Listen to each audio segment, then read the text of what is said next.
just thankful we don't have a glacier moving through, Ohio today. Couldn't believe this. I kept thinking it was. Okay. The weather the last month or so, it's like winter is this really angry person that is stormed out of the room, and they say they're never coming back, and then they come back in and say, and one more thing, and then they disappear again, and then they come back in, and one more thing. So I'm still waiting for that snowstorm to hit. Okay. Monday. Monday morning. Is that for real? Yeah. Flurry. But it'll just be freezing rain. Just be freezing rain. Okay, welcome to meeting number 278 of TMG, the Mac Group. This month has been really, really strange for the organization in a lot of ways. First thing that I want to report to you is that you have a leadership council. I had some long-term members, I mentioned this too, they didn't know they had a leadership council, and we actually had a meeting, first time in 7 years. I know that may seem a little excessive, but we only meet when we really need to. And the reason why we needed to meet was because there are a whole bunch of changes, personnel changes in terms of the leadership council, due in part to physical disability. People getting sick where they couldn't do a job anymore. And while we were meeting, we started going over other issues. Now, I will tell you, wait, I gotta wait, make sure he puts it, okay, good. How's that? That's great, because if I don't have it in writing, it doesn't exist. I know. Okay. I think Bill Deming used to say that. No, the movie guy, Mayer. Yeah. Yeah, a verbal contract is only good as the paper it's written on. Okay, so anyway, so let me just go through some of the changes that are going to happen. First, I'm going to talk about money. Okay, money's always important. There are no changes to the amount of the dues, but we are no longer going to use the U.S. Postal Service to send out due notifications. They will be emailed to you from now on. Okay. Another item, instead of sending the dues to the membership chair, we're going to have the dues go directly to our treasurer. Notice I didn't say treasurer, I said our treasurer, Miss Moneybags, Kathy Tolan. Okay. And it's because we've had a lot of changes with membership, and we're just sort of streamlining the process. We sort of did something Kaizen. How many of you know what Kaizen means? Kaizen? I got one, I got two. Okay. It's one of the few Japanese words that mean change that also imply good. All the rest change that. Okay. So renewals notices will be emailed, send dues to the treasurer, and we either have changed that information on the website, or there may be one or two places where we still have to change it. Okay, moving on to other personnel matters. We eliminated the post of ombudsman. Didn't know we had one. Okay. We won't miss that one. Are the person who is serving, and once again, okay, this is not like out in Washington. This is not where, somebody's somewhere, away from home base, and they get a tweet and they get told, you got to walk up. No, it's not like that. I talk to people first, if possible in person. Don Baldick was our ombudsman. Okay.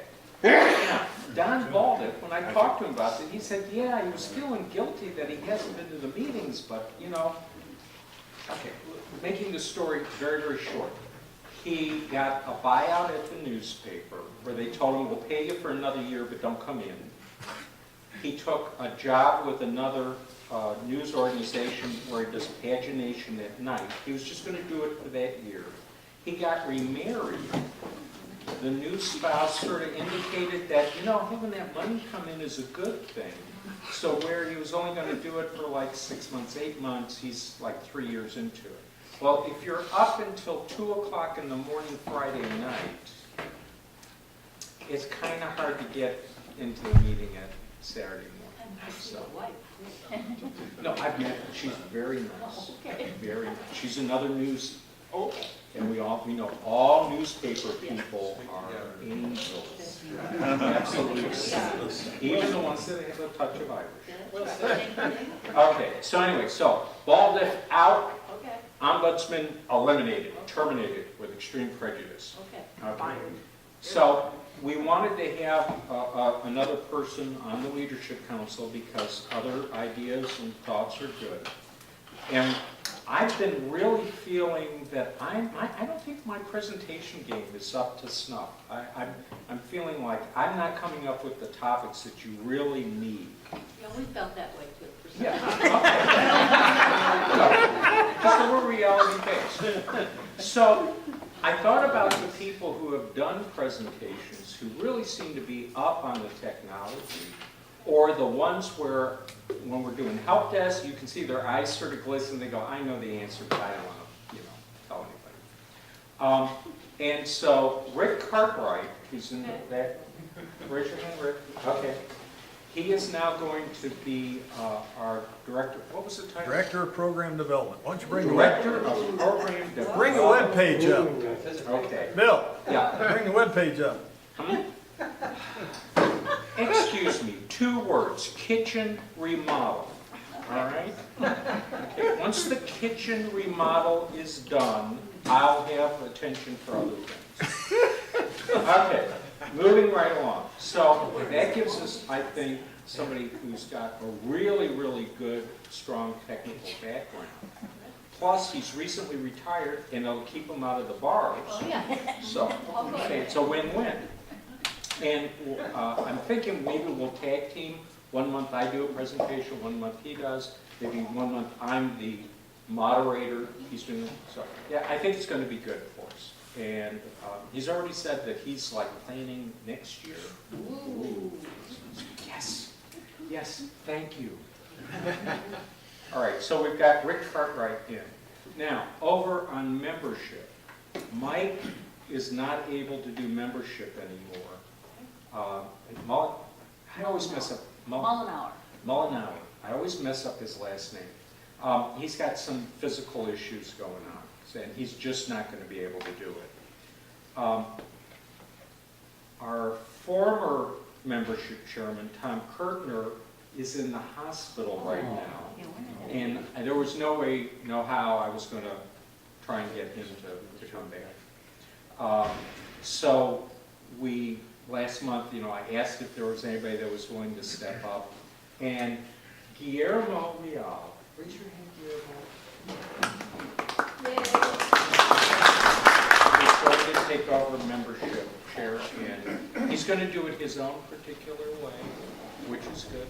The thing that impresses me most about Guillermo is he's naturally, normally kind. At least when I see him. Of course, he has things that he does before the meeting, he does things that he does after the meeting, but I think it's going to work out very well. So we have Guillermo in there as membership. And there'll probably be some other things going forward, and we're working on those. Did we get that question? Oh, sure.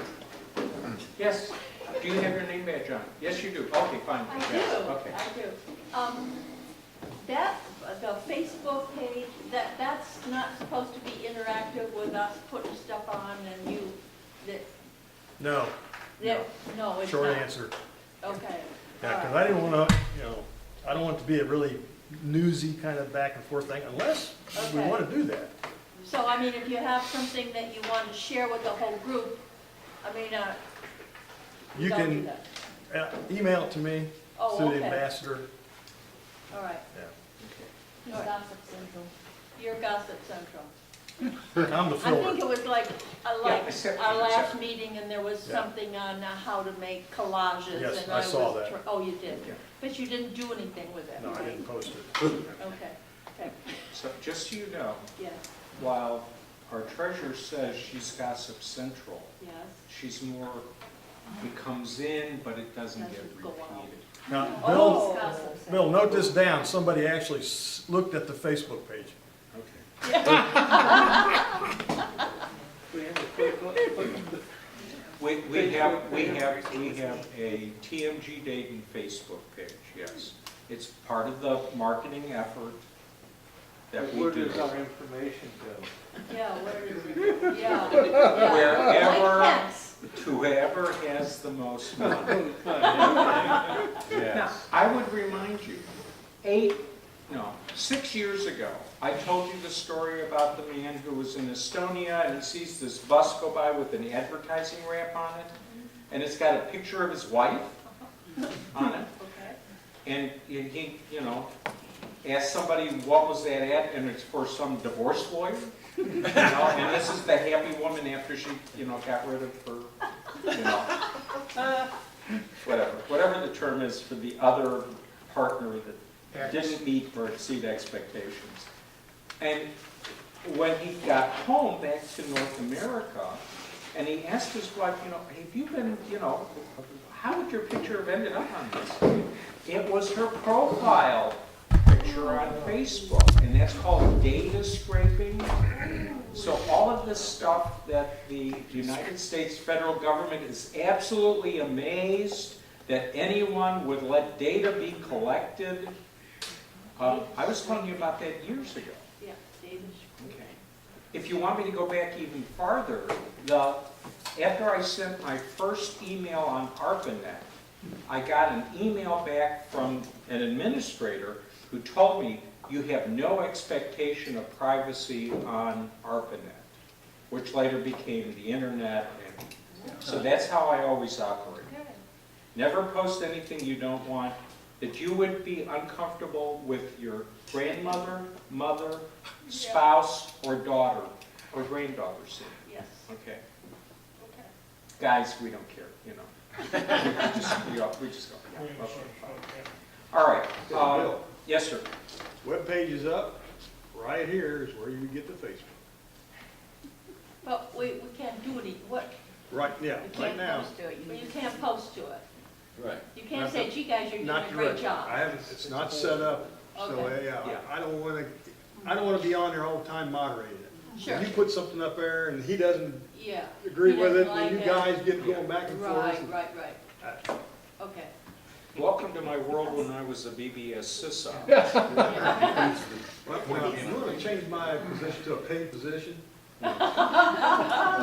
This is only one of 3 things you got me doing. I understand, Mark. Just so you know, if you ever do volunteer for a position with the group, we have one very firm rule. When things no longer are fun, let us know, and you don't have to do it anymore. We never coerce anyone. This is your council. Yeah. Okay, cool.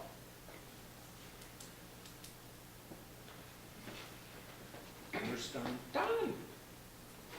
Yay. Mark, isn't Chuck and Bill Howe also part of the council? They are the one-to-one clinic. Oh, It yeah. goes like this. They're not. But I thought they were. when Chuck Stiver or Bill Howe tell me something, I don't ignore it. They are very reality-based. Okay. But notice we always keep an odd number of people and odd people. So that if we ever do vote on something, we can break a tie. No, we're following some very, very basic principles that William Deming set down. Number one, drive fear out of the workplace, or out of the work process. So I make sure that everyone knows that they're valued, that I'm willing to listen to them, always willing to shut up and let somebody else have the floor. And that's a great way to work, and typically most things, it's unanimous. Okay. The other thing, just to warn you, if you ever are on the TMG council, if you have a really great idea and you think we should do it, you become the responsible adult that's supposed to do it. If you ever need to email us, Yeah. you can get to it from this page. See email TMG, Oh, it's yeah. on the homepage. Cool. So, click on that bad boy. I didn't know you could scroll down and find that. No, I didn't know any of this. No. But that's good.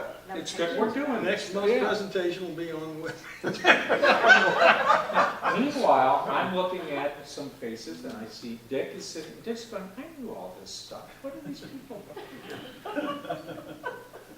And John knew all this too, probably, John Elton. Okay. So anyway, did anybody feel stressed or fearful during this part of the meeting so far? Cool.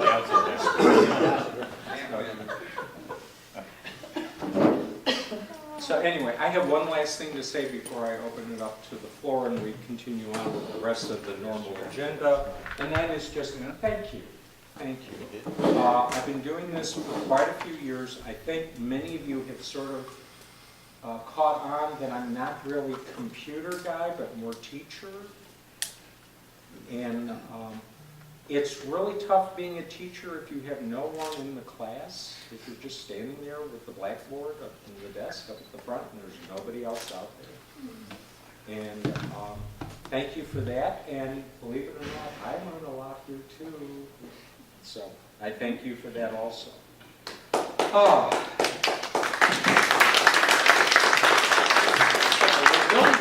Are we really getting a snowstorm Monday? Yeah. I don't know about storm, they're saying we They could got have. glaciers up in Michigan that are going to roll over us? I think what he said is probably gonna be freezing rain. Just, no. That was, I Just, have a question. give me just a second here.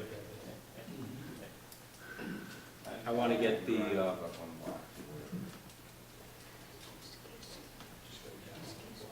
I had somebody come in here and yeah, okay, now, I got an agenda in front of me, I'm good.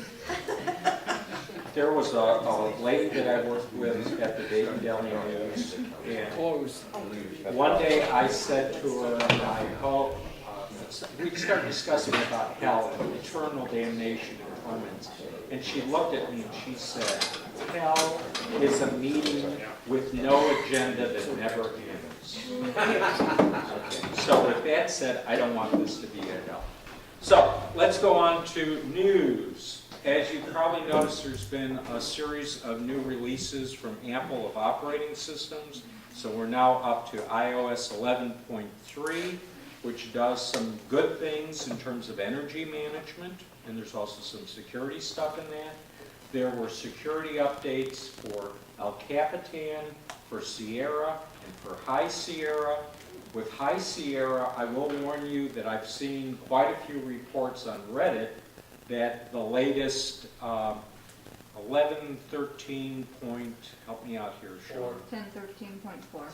10.13.4, some people have had problems where it does not complete the update and they get into a loop. So just be aware. You know, it may just be people are really down on High Sierra, you know, that it's an isolated instance, but I keep noticing these things very much. Are you running stuff in High Sierra? I am, and I'm on 1013.4. And you're good? Okay, but you probably prepped your machine like you're supposed to. Yeah, I always before. test the hard drive first and make sure disk encryption's turned off. Okay. Over on the Apple front, they've moved some people around. They've created a new VP position, VP of Apple Music. So I think that tells you, you know, where their focus is, where they make their money. It's from the music, it's from the phones, it's from all of that stuff. I keep seeing rumors that a Mac Pro is going to be released, but they're rumors. I'll wait till it actually happens, and then I'll see if they know which way. And a new Mac Mini. There's I rumors didn't know about about that. that one. Kitchen remodel, you know? It's like, you know, I've been at the tile shop in Cross Point. Yeah. It's like, it's like every day I'm in there, like, okay, well, now we're gonna look at the marbles, now we're gonna look at this, okay. We got the tile picked out, and it's delivered, it's just gotta be put up, so, getting close. Okay.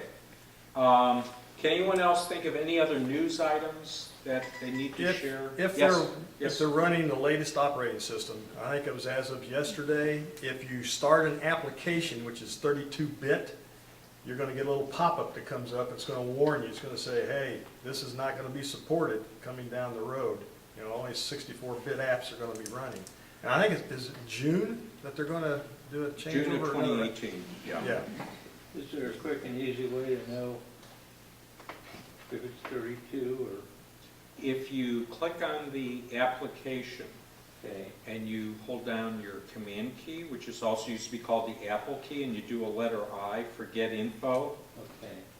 it will tell you whether it's, Go to system info, and show them how, you know, you go to okay. applications. So you want me to go up to my upper left-hand corner, up to the Apple, go to About this Mac, About This Mac, system report, System Report, applications.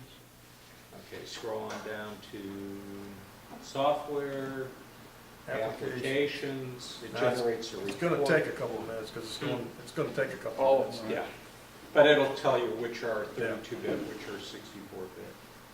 Bill? See the right column, says Over here in the 64-bit. corner.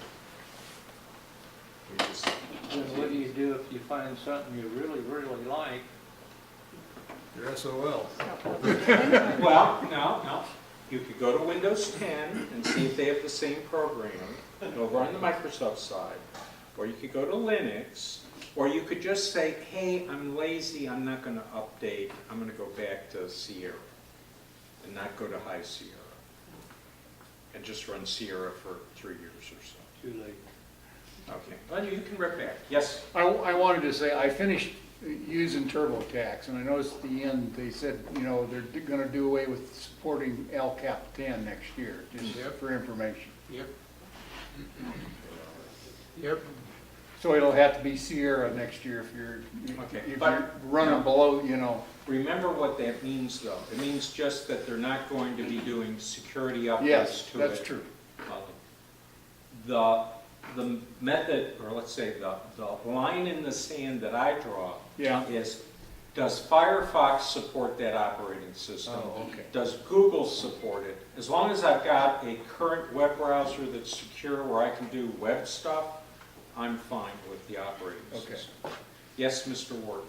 If anybody's using Final Cut Pro, they just put out an update on that includes closed captioning and some other new features. Oh, okay. Closed capture. Captions, new features, okay. Oh, and then also, iMovie got updated. Do you know what they did in it? Along with the Final Cut Pro. I'm not sure what the new changes are. I don't think they put What was that in here in the first part? iMovie. Oh. They updated iMovie also, but I don't think it had the same feature set that Final Cut had. Okay. No. Yes, Mr. Howe? I reluctantly upgraded to the latest version of Microsoft Office online. And Okay, so are we I've talking got 2017 or 2016? 16 for Mac. Okay, It's $100 a year, which, you know, is kind of, but to my surprise is it allows you 5 licenses yeah. to put on anything you want. iPad, iPhone, Mac, PC, 5 licenses, so that makes it $20 a year if you're using all 5, so not a bad deal.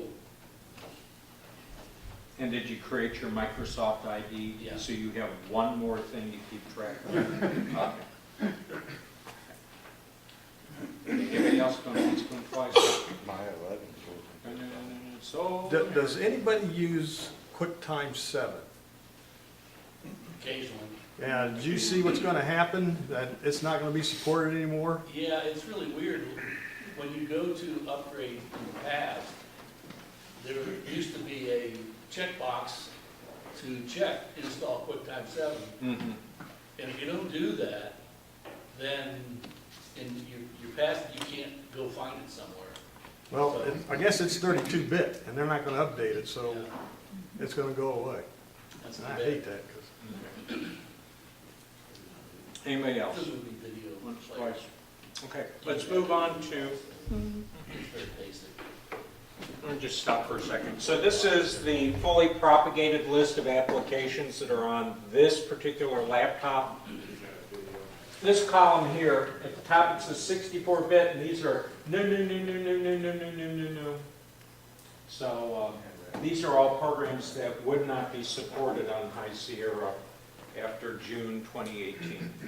Some of them on the list that I come up with on my computer are from Apple. They're Apple products. Yeah, like I just said, QuickTime 7. So what happens there? I mean, It depends on the product. If it's something that's part of the standard operating software build, they'll come out with a 64-bit version of it. If it's not, but can you think of an example of some of the stuff that came up? I just had two that came up on the list. I just had two. One had to do with ink management or something like Well, that. iDVD is on this list up there for no. Oh, yeah. So for those, if you've got some app that's a 32-bit app, and you really use it a lot, then you might want to consider keeping a legacy machine that is not updated to the latest and greatest operating system. And as time goes by, when you reach the point where the web browsers don't work correctly on it because they're not secure, they're not supported anymore, then you would consider keeping that as a legacy machine that's no longer connected to the internet. You can still use it to print, you can still use it to do spreadsheets, et cetera, but don't use it for anything that would involve a web browser. Yes, Chuck? If you're going to use it that way, you basically want to do snail mail to it, USB card or something like that. You don't want to put it on your home network then, because that would be on the internet. Okay. Normal people would turn off the Wi-Fi, unplug the Ethernet cable, use it, and when they want to put stuff on it, they'd use a flash drive to put stuff on it.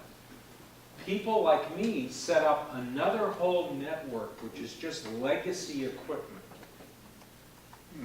Okay, so I've got, well, it doesn't matter what I've got. I think you already know I'm not normal. But I have a legacy network that has Apple IIs on it, using Apple Talk. It's got, everything going up to about Tiger on it. But if you want to download information from the internet, you'd use your modern operating Absolutely. system, put it on a flash drive, and then move it to your legacy Absolutely. system. Absolutely. And if we have anybody here that's using Microsoft operating systems, if you still are running a Windows XP or a Vista program, again, you don't want to have that connected to the internet. It can be connected to your local network, just don't try and do updates and various other things with it. Hard drive, I don't know what it is. It's Okay. 64. So with that said, let me get this cleared out of the way. Let me get this cleared out of the way. So now we're doing for sale, wanted, and freebies. The table, raffle table, freebie table, donut table, there's some freebies behind the donuts. And the freebie table over there, that's stuff from mainly Kathy and Vic Bean. They couldn't stay. They're in the process of downsizing. They're going to sell the house, move it to Bethany. So it's just stuff. I did not vet it. There's a whole bunch of things over there. So if you're into old stuff, new stuff, you're good at identifying it. They're there and they're free. Did you put the memory on the table, Kathy? Yeah, there's over there someplace. Okay, and then there's some memory modules in the front. They're from Kathy Toller. Those are also, it's I have also, no idea what they are, it's beyond me. okay. They were in a old computer, I exchanged them. They're 512 modules. Oh, okay. So they weren't at the bottom of your purse just swimming around? The gummy No, the bottom bear. of my drawer at home, not. Oh, okay. So anyway, so there's freebie stuff there. Now, for stuff that is not free, but that is for sale, how much you got? Now, it's spring cleaning time, whether it snows or not. So like you do when you go to eBay, you can either filter by most expensive or least expensive. So I'll start with the most expensive. I've got an 08 iMac silver. It's 20-inch. I'm looking to get $250 out of it. I can wipe it clean. 2008? 2008. Okay. It's running El Capitan right now. I happen to have a Series 1 unopened watch, 42 millimeter, if anybody's interested. Got an Apple TV, 2nd gen. If anybody actually does automotive work out there, got a cheapy scanner for Asian vehicles. And then a 12 megapixel Olympus camera, got for $40. And a stylus that you can use with iPad to do any kind of drawing or drafting on your iPad. This is Bluetooth stylus that is very good, and looking to get 25 out of it. That's it. Okay, so at the break, if you're interested in any of those items, see him. Bill, that reminded me, new iPad that was released with the Oh, pen. the educational iPad. With the pen. Do you know much about it all? No, not yet. And Logitech supposedly is coming out with a cheaper alternative than the, what is it, $90 you have to pay for the pen? I think theirs is going to be like $50, and it'll work with the new iPad. Rick, do you know anything about Yeah, that? he's right. The new Logitech iPad pencil is about half the price. It's in the 45 range, 47. Okay. And the discount for the Apple pencil, if you're at school, you get it for 87. Everybody else has got to pay 100. But the iPad is it's like the older iPad. It's a great deal. I mean, $320 Yeah. for non-school. It'll do everything in work with the pencil. So you can draw with it. It's a great deal. Yeah, did they put the A10 processor in it? It's got the It's the A10 same form processor. factor, same size. Yeah, it doesn't have the laminated screen, it doesn't have ProMotion, which nobody's gonna care about that's using that anyway. It's a great iPad, it's a really great deal. If you wanna get an iPad on the lower price, Yeah. it's a really good deal. Okay. And you can buy the predecessor to this, a year old, at, I saw it at Best Buy for $250 right now. So, you can get into the iPad game fairly economical right now. Okay. Anything else? News items? Okay. Anybody else have anything that they're selling? No? Does anybody looking for something in particular? Okay, I'm not seeing any. Does anybody have an urgent need for USB cables or Ethernet cables or anything like that? I'm going to start bringing in unopened cables starting next month, and they'll be on the freebie table. Again, I'm going like, how many bins of USB printer cables do I need? And I'm thinking not two, just maybe one bin is enough.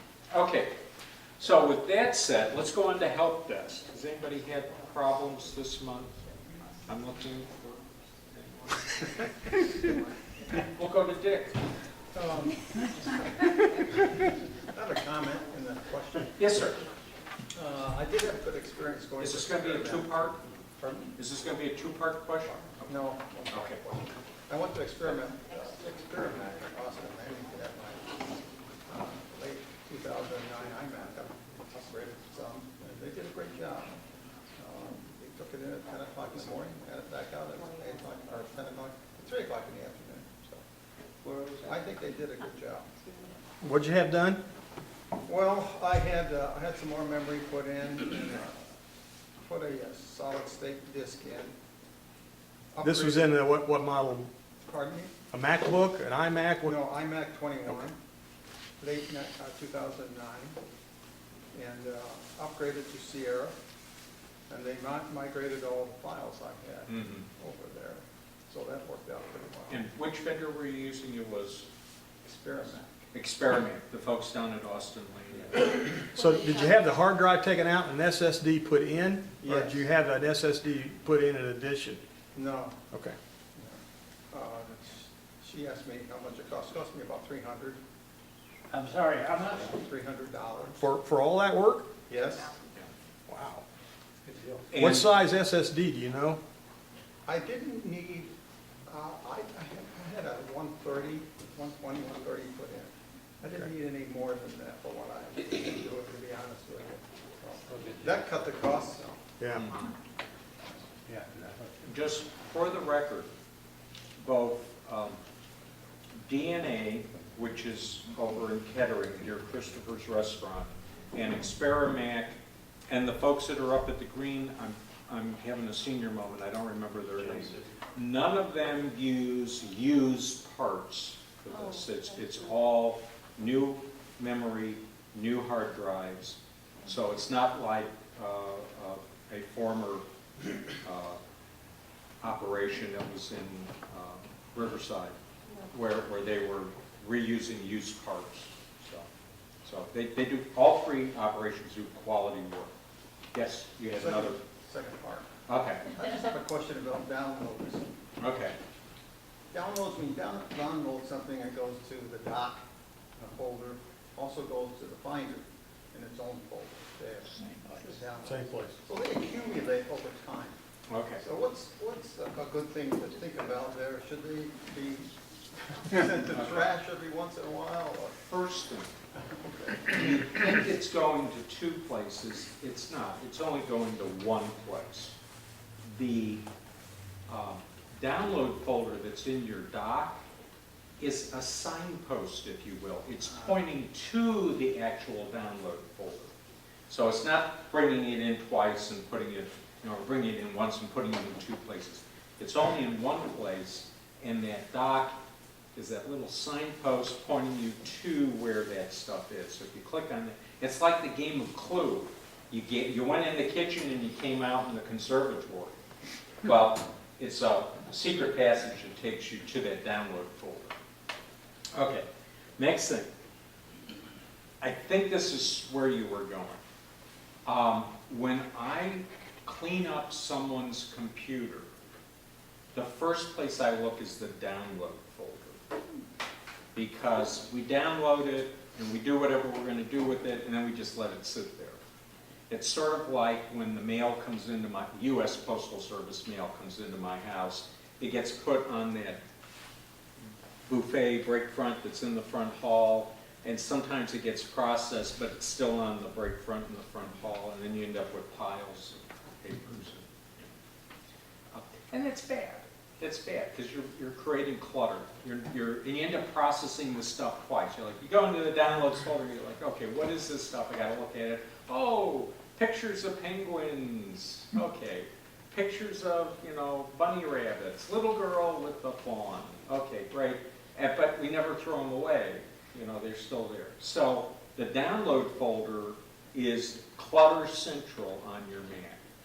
So if you want to get rid of clutter, when you're finished, when you're ready to use something in the download folder, drag it out of the download folder to your desktop, do whatever you got to do with it, and then decide, am I supposed to throw it away, give it away, or file it? Just like we do with paper. Okay, now I'm going to come to the front of the room. Mr. This is a Rancher, two-part. Yes, two-part. Can you bring up the calendar, Apple Calendar, in the holidays only? Okay, so I've got to be very careful how I say this. If I'm using the program, the application calendar. Right, that's the one we want. Okay, over in this sidebar here, there are calendars that appear. The only one I want to show is the U.S. holidays. U.S. holidays. Okay, well down here where it says other U.S. holidays, it has a check mark in front of it. If I unclick the check marks on everything else, those things do not appear on the display of the month. They're gone. Yeah. They're not gone. They're just not being They're not showing. Yeah. Now go back 1 month. Go to March. Okay. Friday, March 2nd, Holly. I thought, oh crap, this is holidays, and that doesn't, how do I get rid of it? Okay, That's not now- real. So what that is, and if we go month by month, we're gonna start seeing really weird stuff. And it has nothing to do with national holidays, it's Muslim holidays, it's Hindu holidays, and whatever else. It has to do with whoever is in charge of maintaining that calendar on Apple servers has, I'm thinking, a little corruption in their files, or they've got some things that need to be cleaned up. Yeah, I started going through, so Holi is a Hindu holiday, I believe. It has special meaning where they throw colored powder at each other. And I checked several of them, and I verified one is Hindu, one is Muslim, and I assume... Now, this is the holiday calendar that Apple Computer maintains and puts out. There are other calendars that you can apply. For example, if you're into Major League Baseball, they maintain a calendar that you can have displayed. I'm only talking about that one. Now, No, you have no control over what Apple puts in that category, that calendar. Now, this was mostly for humor to everybody else in the room that might not have been aware of it, that it is not errors, it's real things that somebody decided it was important for you to see. Yeah. Okay, the other thing I had, I said to... Hold on one second, I gotta turn on home, found in mail, calendar, work, Carol, that's my wife, okay? Oh, that one, you got it. Yeah. Canceled, that's another important one. And then let me turn off holidays. What does it mean when in that other part there's something, it's on my phone, about Siri finding something? What's happening is Siri is a search engine. Right. It's rummaging through your files, spotting things like, oh, what about this email from your dentist that said blah, blah, blah, blah, you know. Do you want that put on your calendar? I see, okay. When I came in this morning, I went over to Mark and I said, I asked you about Opera, did it disappear? Because when I tried to get into it, it said that it didn't exist anymore. Well, I answered you. In fact, did you answer me twice? Yeah, I answered it about 10 seconds after you sent it. Okay. I still haven't gotten it. And a friend of mine who I receive stuff from all the time and sends to my proper email address, sent twice, and I never got them. Okay. Then I talking to her on the phone, I said, did you get to work on it? And no, I sent it to you. Well, I didn't get it. Send it again, and then I got it. So is other people experiencing situations? Who do you use for your email? Now, okay, what's the answer to that That's the same question? thing I asked you. You said it was iCloud. Okay, so it's No, an Apple email account? Yeah, Yeah, I don't know I don't remember what your domain was. what did I do? It could be at me, at Mac, at iCloud, At all three. yeah. And all three are equivalent, so Yeah, it goes right. one. Okay, When they send it to r.ratford@icloud.com, I didn't get it. yeah. I have seen some problems recently with Earthlink. That I've not received emails I know people have sent. I can go upstairs, send an email from my wife, send it to me. That thing won't show up for a day and a half. It's a long wire. Well, they had to send it around the earth. Yeah, I guess. I don't know. One of the things to consider, major stress item, you want to feel in control, and there's something that's just bugging the heck out of you, and you're trying to figure out how you can take control of it, and then suddenly the light bulb goes off and you go, oh, wait a minute, I don't have control of that thing because it's not my thing. Well, email, you know, we think about email being on our device. No, it's on their server. And if their server is having conniptions, it doesn't matter what we do from our end. It backs everybody downstream. Yeah, you don't have control over it. Same thing when they're doing filtering of email. You don't see most of the email that actually gets sent to your account. It's pre-filtered. Okay. You only see the spam, unsolicited email that is cogent enough that it looks like it might be a real message. But there is literally tons of stuff that gets blocked from you ever seeing it if you're using Google Gmail or you're using AOL or Yahoo. This stuff gets pre-filtered out. Okay? Again, you have no control over that. You're not able to get into that. You're not able to change those rules. So, When I was on Fuse, when I was on Cincinnati Bell, there was some nationally known spammer that used Cincinnati Bell. yeah. So a lot of servers just blocked everybody with a Fuse.net connect. Or in my case, I get a lot of email, legitimate, actual person on the other end sending me something from outside of North America. Well, some of those nations are just blocked. And I had to actually, I ended up having to use a Swiss email account to be able to get access to those, because they're blocked in North America. Yes, I'm going to go to, no, I'm going to go to Lynn. I cannot keep my files on. I mean, I can get to all my files, but I always have to go into the preferences on the Finder and click on to give me my, you know, the regular documents. Mm-hmm. And then it disappears again. It won't stay in there. All the files stay there, but every time I want to go in, the documents won't stay. Even though I click it, you know, to have, you know, the thing show, the documents don't stay. They keep disappearing. Okay. I'm totally confused at this point. Let me Okay, think can you first. call up all your files? Oh, okay. No, just call up Finder Window. Okay. Call up I'm with you. Finder Window. Okay. So I'm bringing up a Finder window. Yes.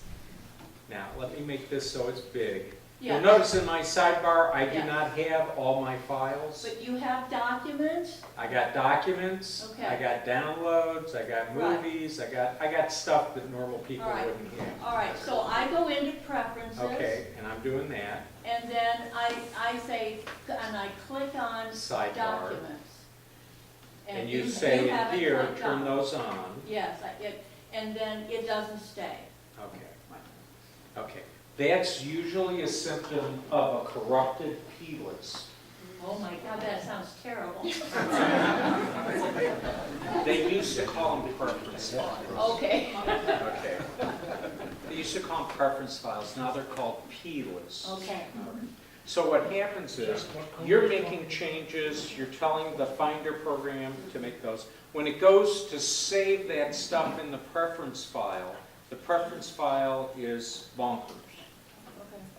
Kookaburra. Think of another term for Meshuggah. It's Meshuggah, okay?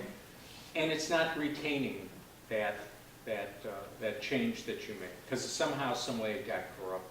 And there's no fix for it. There is a fix. It means that you need to go into typically your system. Okay, you're going to go into library, and then you're going to go into preferences. Okay. She's gonna call you. I can go into the library. I mean, I can't go into the Do library. this. Please don't make me do Just that. send me an email. Okay, Okay.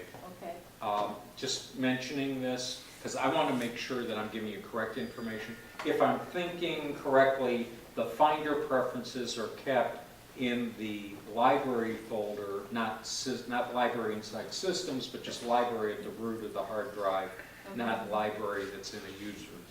It's a global setting. No, it'd be a user setting. It'd be inside user libraries, preferences, and it'd be the one that's associated with Oh, I can't do that. Yes, you can. Yes, you can. Thank you.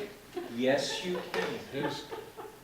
This is part of Learning process. No. It's all part of the elder experience. Oh my One must continue to push the envelope. Oh, Lord, it's time for the raffle. Let me just go back there. Okay, wait, I got a bunch of people. All right, we're out of control now. Let me just check time. Okay, we're gonna do this real quick. Talked about getting rid of stuff. My wife and I are fortunate enough to be able to take a cruise coming up this summer. We have a lot of emails that come that, when we look at them, my wife says, delete, delete, delete, delete, delete. Is there a way that you can shuttle incoming emails directly to a wastebasket so that you never see them? Yes. Yes, there's a couple ways of doing it. One, you can add them to your junk mail queue and say these things are never to be. I don't have a junk mail queue. Yes, you do. Are you using an Apple Mail program to look at your email? Or are you using a web browser to talk to the email server? Gmail. Web browser through Gmail. Okay. You go into your settings on Gmail, and you can say to the server, the great Gmail, Google, in the sky server, anything from this address is just treated as junk. Automatically routed to the Bitbucket. Now, send me an email, or better yet, should we be doing this to help desk? I'll talk to you afterwards on some other stuff I want to talk about. Okay, So I'll talk anyway, to you. but basically you're doing that, and then it knows not to do Yes, that. I understand the You can process. also set up rules where you can say, if it's anything from Kohl's, Dorothy Lane Market, Aunt Dorothy as I like to refer to them, Dorothy Lane Market, or Chico's, Soma. no, Fresh Time, Fresh Time. Inundates my wife. You know, just route it right to the little grocery shopping list. And it'll boom right into that folder. I'll talk to you. And you'll be much more efficient in how you handle email. I'm going to go to Dan. Thank you. Sometimes when you get messages, email messages, they look like they're in code. Yeah. We get, let's say, 4 or 5 from eBay, and then the 6th will be this code. These are messages that have a really nice graphic format associated with it called HTML. So it's like looking at a web page, except something has broken either in their code or when the email went through the email system, where it's not displaying it as HTML.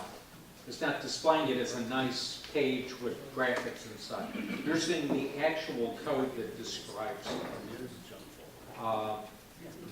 And sometimes, almost always, the problem is it got stepped on through the email process.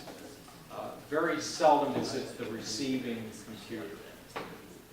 Okay. The way you tell that is if you open the email on this computer and everything displays perfectly, and on this computer, this is the same email, it doesn't, then it says there's something with the configuration of the computer that's wrong. We'll get scans up there that just the code is wrong, Yeah, and then 1 or 2 will come through just fine. yeah. Or the other way.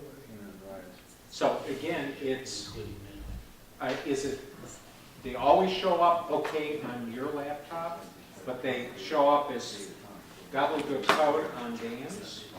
Or is it a hit and miss? If it's a hit and miss, then it's probably the people that are sending them. Okay, let me come up to, okay, I have one other question. sure. Open an Excel workbook Yeah. yesterday, put stuff in it, went to save it, and he told me I didn't have permission to save it. So instead of putting it in the file I only put it in, I thought, well, I'll just put it on the desktop. Yeah. Did the same thing, gave it the same name, went to save it, said, you don't have permission to do this. So I tried a third time, Okay. and just said, save it with book 1 Yeah, as the title, it saved right to the desktop. Then I could change the name on it and put it where I wanted it on the computer. Why was it telling me I didn't have permission when I was the one that opened the work? okay. Do you know what the location was the first time you wanted to save it? Yeah, Was it going into a shared folder or just a regular document? It was a folder on the desktop that I had created. Okay. Was the folder created on the desktop, or was it someplace else and it got moved to the desktop? It was created on the desktop. Okay. Sometimes, I would say. sometimes when you put a title on the file, Yeah. if you've got some combination of dots Yeah. and numbers and things Yeah. that's not acceptable for the coding system, you'll get a message you can't save this. Yeah, sometimes it's the name itself is causing the problem. But you just use, no, the solution was you just said save it as untitled. And what I came up with was book one. Doesn't think it was book one, it's just not. Anybody else, any other ideas? I'd look at, Was it a Microsoft product? yes, it's a Microsoft Excel. product, she was in Excel. And everything else I was. I've seen the same Or thing. not. So just this one, suddenly decided not to. And I've got one file from a long time ago. It's probably It'll just do a file- that. It's probably just a file title, because you were able to save it on something that was accepted later. But then why was I able to change that label to the exact Because when same you're name? changing it, you're using Finder, not the Microsoft Excel program. Does that make sense? Okay. Microsoft has their own input-output routines for saving files. They're not going to use the stuff that Apple provides to all the other application developers. They do their own. And sometimes weird stuff happens. Okay, because I've got one, if it's titled the way I want it, it'll tell me I can't do anything with it, but it'll save it as a copy. Store copy after the title. and Because then- copy, it's using an API in Finder, not the API that's in Microsoft Office. But everyone, other ones use that same format for time. Now you know why I get this funny look in my eyes, crazed. Yeah. Okay. Like my very first Microsoft experience, a dialog comes up on the screen. Cannot find keyboard. Press any key to continue. We're talking about 1985. Okay, let me come up to Gap. That Excel 365, I have times where I really watch because I'll click, Yeah. and I'm clicking that box and Ooh. two rows down, We it's still what it have, highlights. we still have your legacy copies of older offices installed. That might be also part of the problem. We might have to uninstall the older versions of Office and just have one version of Office. Yeah, okay. Hi, how are you? I'm just fine. I have Avast on my laptop, Okay. and last year I had a subscription for the VPN, for private network. It came time to renew it, so I paid the $39.99 Yeah. to do it a year. They gave me a code, and it's never worked. Every time I try to, and now I've run out, so I don't have a VPN. They keep wanting me to buy another one. Okay. I have been through their help desk. I don't know where it was, Gary or someplace, but anyway, I did what they told me. So I've not been able to get that code to give me my new extension. Yeah. So what I've done is I've brought my laptop here, and I want to sit down with somebody to show them what I'm doing, just in case I'm not screwing up. Now, let me just stop for a second. Mr. Howe, Mr. Steiger, would you be willing to do one-on-one today and to help Gabby? Probably. And you have to vote. Okay. One-on-one, we're back. We got a customer. Okay. This is the reason why we had the one-on-one, for exactly these kinds of problems. Okay. So you're going to be back there with Bill Howe and Chuck Steinman, both get very. Thank you. He used to work at the paper with me, and he was mean to me all the time. So run him through the mill. Okay. George, okay, go ahead. Earlier in the news section, you mentioned having this network that's disconnected from the world. Yes. Could you? It's our own little world. Could you give us a, maybe sometime, maybe it could be a topic for another meeting or something. Kind of blow by blow how you do that. Okay. Okay, but you're not getting a tour of the basement. No, I mean. No, I have a network set up where it is not this century. We're still back in the 1980s, 1990s. Okay, well, I would like to be a, 2018 kind of network. Okay, but there's ways to do that, and, okay, let me think on it. Dispatches. Rick, you're the one that's got like a sense of reality and knows which way is up. So think about whether this is a good thing to do or not. Maybe we'll do it as a special workshop. Do you have a good credit card? No, you can come over to my house, you can bring us here. Yes, where's Stroke Cove? Right here. John. Just ask John. John will tell you how we do this. Okay. All right, with that said, I'm going to say there was nobody else. Okay, let's do raffle real quick then.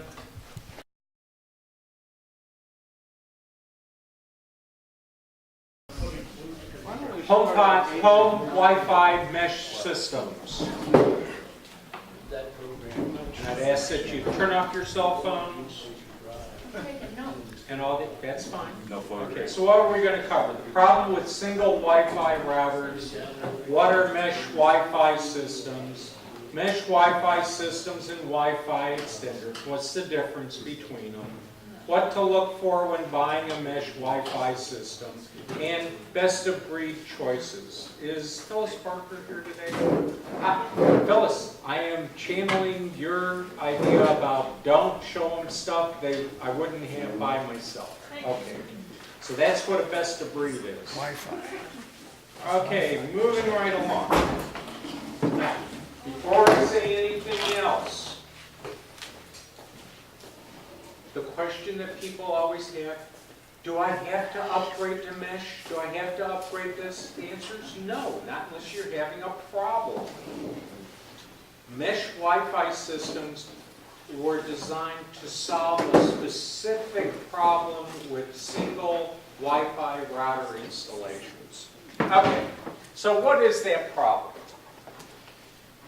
If you've got a home, okay, what do we know about homes? Boxes, right. And they're square and they're rectangular, and sometimes it's a box piled on a box or a box put next to a box. Okay, so there's a thing that's called a dead spot that occurs. So if you want to think about this particular problem, it's just a simple one of geometry. You got a box, and what does that radio wave propagation look like? Well, think about, you just washed the car, and it's got wax on it, and there's a drop of water sitting on the hood of the car. You know how it sort of is flat underneath, and it sort of scooches out, so it's round. But it's a hemisphere, but it's not real tall.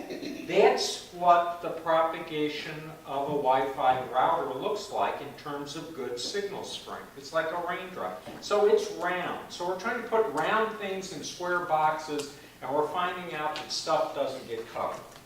Okay. So the traditional way of getting around that is you get this thing called an extender or a repeater. You do some network magic so it's talking to your router, and you put it in that location where you're not getting a good signal. Okay. Mesh Wi-Fi systems are another option, another way to solve that problem. The difference is they're drop dead easy to install and to set up, or to use and set up. Okay, now, next. It's not new. Mesh Wi-Fi systems are not new. If you've been on a college campus, or you've been at a convention center, or you've been in a shopping mall, and you connected to Wi-Fi, chances are you were on a mesh Wi-Fi system. The difference is the price came down, so that a person with a home can afford to buy one of these things now. So instead of it being several $1,000s to set it up, now it's a couple hundred. Okay, moving along. So ignore the question thing. We haven't done anything yet. So here's sort of a picture of what a mesh looks like. You've got a base unit, and then you've got these darker blues that are satellite or stations, or they'll call them nodes or units. Usually they call them a station or a satellite. And these light blue things are devices. So think about the devices. You got smartphones, you got your TV set-top boxes, you got your smart TVs, you got your Wi-Fi speaker systems, you got your desktop machines, you got your, yeah, there's all this stuff. Okay. Well, if you're using an extender, let's say we're going to do something real simple. I'm on my computer and I want to print a file, and I've got a Wi-Fi extender in use. The printer is on the extender. My computer is on the router.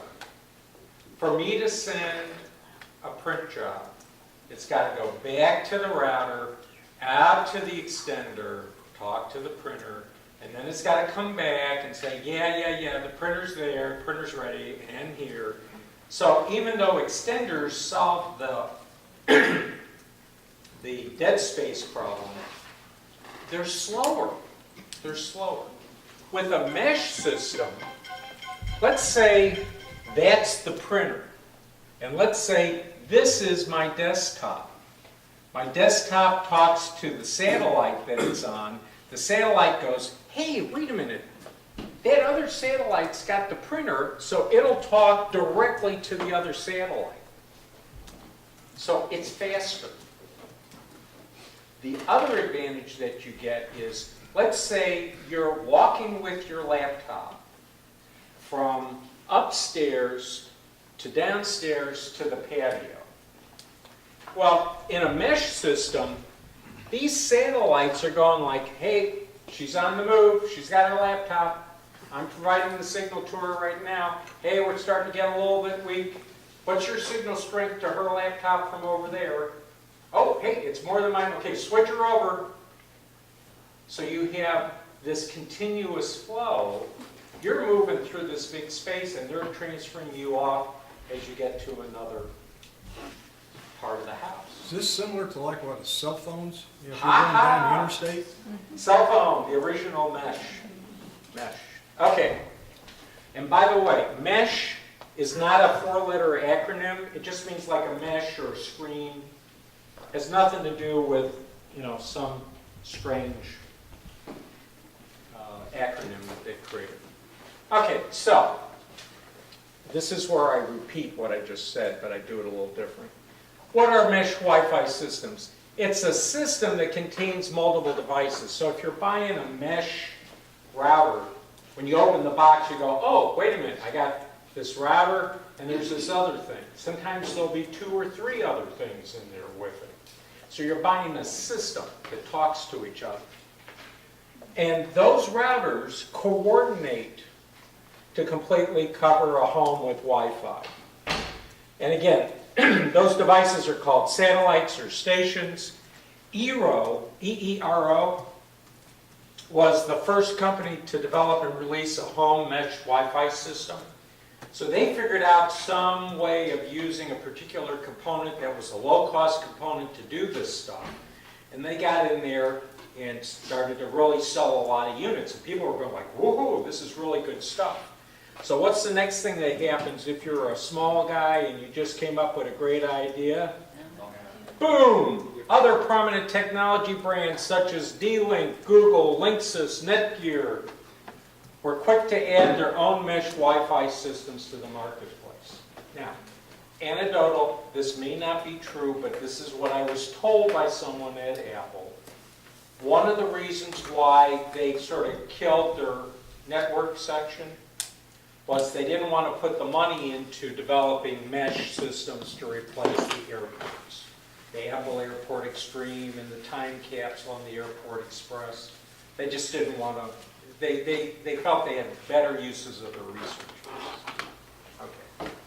But again, you know, D-Link, Google, Linksys, Netgear, these are fairly large companies. And they've got a lot of history in networking. Bill? Yeah. The Apple Extremes are very easy to hook up. Yes. I had all kinds of problems with Linksys or whatever it was when I once tried that. Mm-hmm. What are these like compared, if they're going to be replacing Apple routers, what are these ones going to be like, ease of setup? I took my time capsule and my Apple Airport Extreme and my Apple Airport Expresses, the current system that I had, and I connected it to a mesh Wi-Fi system. So it was a mesh Wi-Fi system, and then these legacy devices are still there because the stuff was already plugged into them. I didn't want to have to unplug stuff. I did it in under 30 minutes. I kept like double checking and triple checking myself for 2 hours because I kept thinking I must have missed some step. To set up the one that I purchased, do you want to know what I bought? Yeah. Okay, I bought a Netgear Orbi system. I unplugged the Airport Extreme from the cable modem. I plugged in the Orbi base system. It did its thing, and it went a different color on the ring on the top, and then it turned blue, which means it's ready to go. Then I took the satellite, and I took it up to the second floor of the house. I plugged it into an electric outlet. It was sort of a pink magenta. It waited a little bit, and then it sort of started to pulse, which means that I was too far away. I unplugged it. I moved it to another location. Boom. It said, yeah, it's good. It's connected. They're talking to each other. It all had to do, I've got a large steel girder that goes across the bottom of my basement to hold up the first floor, and another one to hold up the second floor, and I had to be just to the other side of it. Radio waves do not go through steel beams. Okay. But it really did floor me. I kept thinking I must have missed a step. Okay, anyway, moving right along. So what are the differences between an extender and a mesh system? Well, first of all, extenders are less expensive. You're paying $25, $30 for one of those to pop it in. And sometimes that's a good solution. Okay, it's cheap, but you got to do a lot of configuration to get them to work right. So Wi-Fi extenders are meant to just boost the signal of the existing router. Extenders are slower. They don't operate as smoothly, and they're a bear to configure. Extender signals have to go all the way back to the router, and then from the router all the way back out to the other device. Mesh systems make a shorter connection by talking to each other, and stations in a mesh system communicate and coordinate with each other in the shortest, fastest sequence available. Okay. But they cost more than the extenders do. How much did yours cost? Okay. I bought it through Amazon. It's supposed to be a $400 unit. I paid $299. It was Amazon Prime, so there was no shipping, but I think I did have a couple bucks of tax on it. Okay. When we get to the best of breed, I'll go over the... Okay. Any other questions about, like, how mesh works? Okay. Moving right along. What to look for when buying a mesh Wi-Fi system. Now, these things are going to be sitting out somewhere in the house. They may be on a coffee table, they may be on a buffet, you know. So, design is very important. All of the different mesh systems, they have people who do industrial design to make them look elegant and appropriate To me, they look like Glade air, very large Glade air fresheners, but, you know. But there's, I don't have design sensibility. Yes? Can you boost the tape up a bit?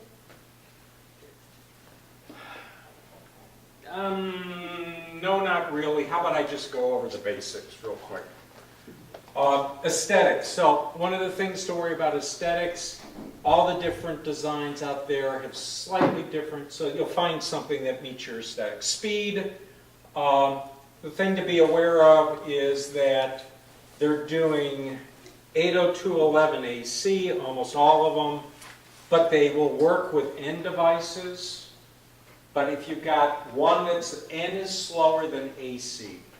If you've got two ACs, you're going to run at a fast speed. If you've got an N and an AC, you run at the speed of the N.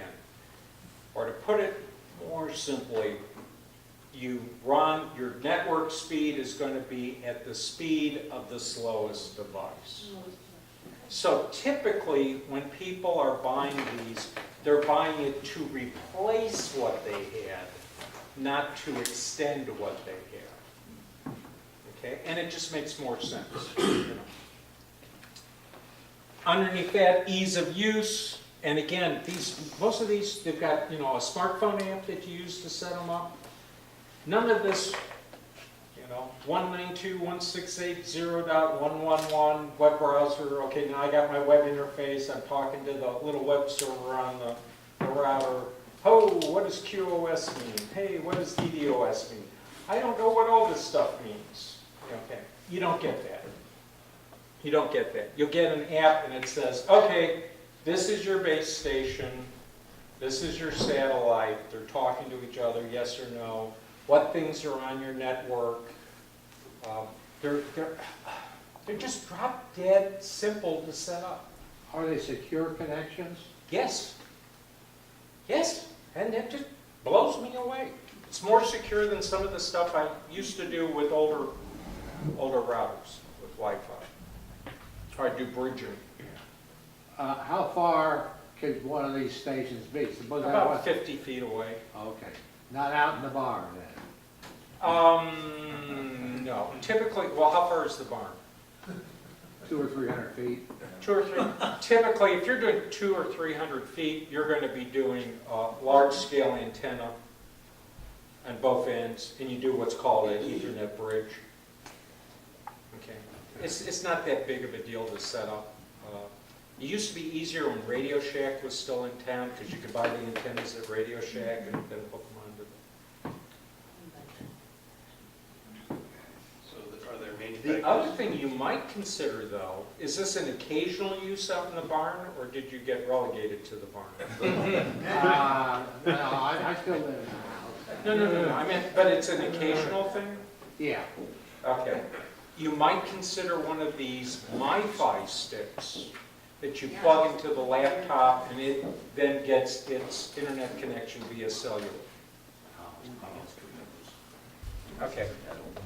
And then last but not least, price. Okay. They go from about $500 down to about 200, 250. I think the low end one is about 200. Monthly fee, Pardon? what's the monthly fee? No monthly fee. You're buying a piece of equipment. No more Time Warner? Oh, no. You still have Time Warner providing you with your internet connection or AT&T.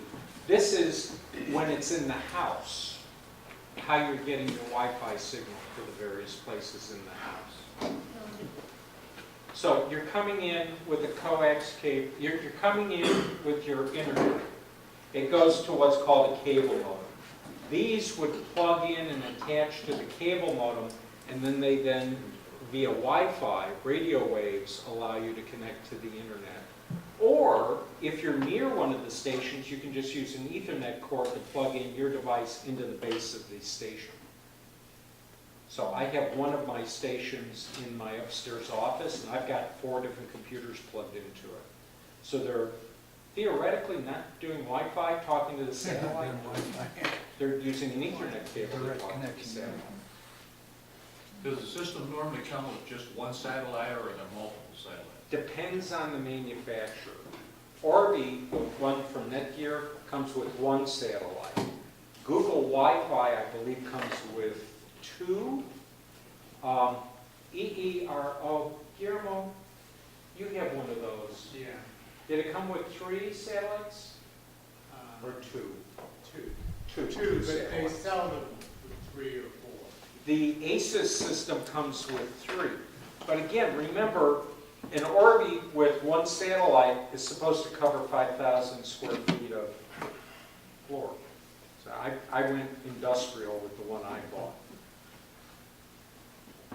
And they have different models. There's a 3,000 square foot one, and there's a 1,500 square foot one. Okay. So anyway, this is standard stuff. Whenever you're buying anything, you're going to buy a carpet. Appearance, price, you know. Okay, last but not least, best of breed. Now this is where I'm following what Phyllis told me I should do. Top of the line, Netgear Orbi, Linksys VLOP, and Google Wi-Fi. Okay. Linksys is the one that Apple sells in their stores.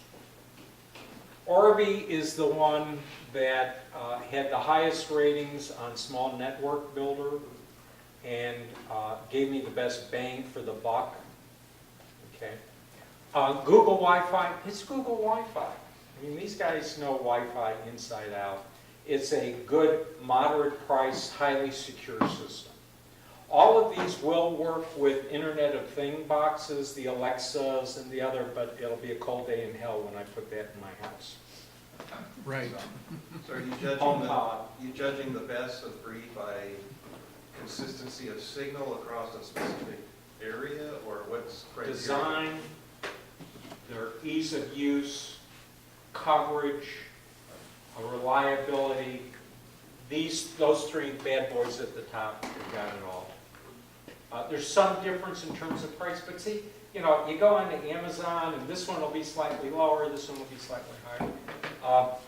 The Linksys is your $400, $500 model. The Netgear is the $300, $400 model, and the Google Wi-Fi is in the like the $200 range. If I Bill, the Linksys, the tri-band, yeah. is one of those bands dedicated for the satellites to talk to each other? Yes, you see, that's how they communicate to each other. You've got your 2.4 gigahertz band and your 5 gigahertz band that your devices talk to the satellite. Then the satellites have a separate radio brand that they use just to talk between themselves and to coordinate stuff.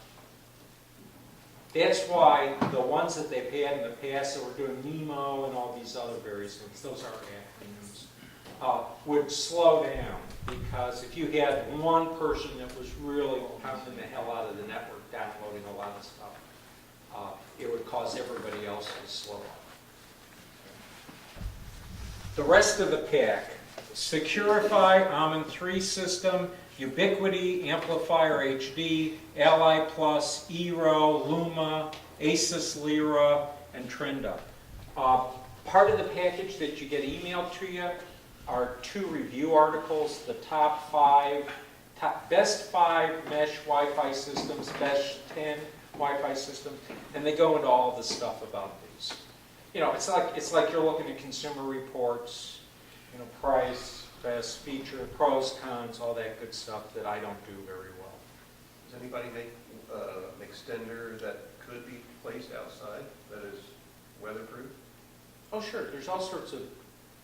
Netgear's got tons of that kind of stuff, but you're looking not at the home market typically. You're looking more at the commercial market, the stuff. But on their website, the stuff's there. Well, I was thinking is, you know, for people that have large backyards, you know, they need it so they can read while they're out on the patio. Or, Patio party. And that's without running a wire out there. You know. Okay. So anyway, I thought you should know about this stuff because this is the new hot Wi-Fi. And this is the stuff you're going to see them touting the heck out of in all those Best Buy ads, Apple Store, mesh Wi-Fi. Again, remember, if everything is working fine at the house now, you don't have to replace anything. This is just so you know what your other choices are. This Now, wouldn't be a replacement though, would it? I mean, I'd still be paying for my Spectrum Wi-Fi, and then I'd be Correct. plugging something new in. okay, correct. Okay. You've got, you know, the typical, your cable modem is your router, is your Wi-Fi. Right. Okay. Do you have places where that doesn't reach inside the Yes. house? Okay, what you could do is, if you bought an extender system, is plug that into the Spectrum modem, and then the extender, you put that where you want it to be, Right. to fill that space where you can now get Wi-Fi in that area. Okay. Because our problem is that it's upstairs Mhm. on the south, and the TV is on the north downstairs. So we've been told we should take that router out and put it in the living room, so that it would. Mhm. So that raindrop would cover Right, the both raindrop things. would cover it. So if you do an extender, what you end up with is the raindrop, and then there's this other little raindrop. Gotcha. And then you have somehow, some way that extender gets connected. Typically, you're using a radio wave to connect it rather than a wire. Okay, well, we didn't try any extenders because they were so difficult to program it, you know, we just, you know, decided. So, all right. So this Well, is thank an you. option. Okay, Chances are, since these are now in an affordable range for the home, the price will continue to go down. gotcha. And I would predict that eventually, all the routers you're going to buy that are Wi-Fi routers are going to be mesh. Like Spectrum might have their own mesh. Mm-hmm. Gotcha, thank you. So then, you know, you go to the store and you say, yes, I want Spectrum, and they give you two boxes. Gotcha. This one you put here, this one you put there, talk to each other. Okay, thank you. Yes, Bill? Is there any way to use your existing system with the mesh system and make it into a hybrid of any kind? Yes, and I did that. What I basically did was I told the Orbi to use the range of addresses that the Airport Extreme does, that 10.0.1, you know, instead of the 192.168. So your Apple device is doing the routing? Hmm? Your Apple device is doing the routing? They were doing the routing, It yeah. still is? Yeah, and I've got some legacy devices that are got a fixed IP. I don't want to have to spend hours reprogramming a 20-year-old printer. So then what did you tell the Orbi?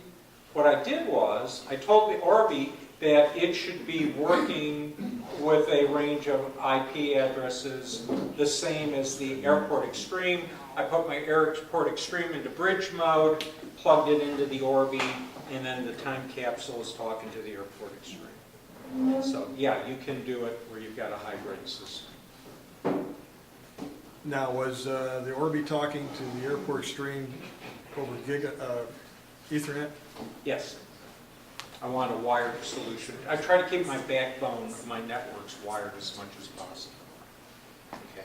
And it just is, even though wireless fidelity, because that's, you know, Wi-Fi, originally it was to have music going out to your speakers on the patio, but no wires. That's what Wi-Fi originally was meant for.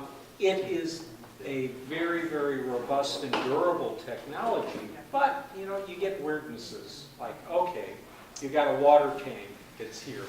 Water does not transmit radio waves well, so, you know, you gotta look and see, okay, move it around this way or that way.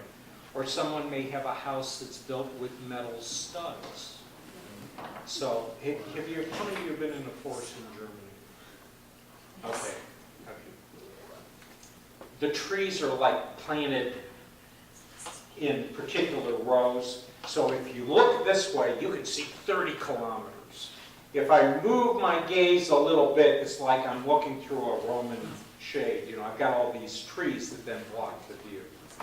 Well, with metal slats, metal studs in a wall, if you're just going directly through the wall, here's the wall, and I'm going through, oh, not a problem, because there's this big gap between studs. But if you're going in an angle, you got a solid wall of metal you got to go through. So there's all these environmental things when you're setting up Wi-Fi that most people never consider. Or if you have plaster instead of drywall. Yeah. They have metal mesh. Oh, yeah, with the horsehair. Oh, yeah, that just sucks it up. Or I did one that was in the Oregon district where the house was made on-site and bricks that were made on-site. Lots of iron in those bricks. So I don't need that. It's a very, very iron-rich brick. You're not putting any radio signal through that. That one we had to do drilling and wiring. Yep. A stucco house that has wire mesh that. Yep. Smears Yep. stucco on, Yep. Yep. same basic idea. Or a former federal building that was Tempest. Tempest. So it's got the copper sheathing in the walls. Forget it. Yeah, you know, it's like, you go like, we can't get into the one room. Why can't we get into the one room? And then you find out, oh, it used to be a government facility and that was a secure room. Okay. No radio waves going in.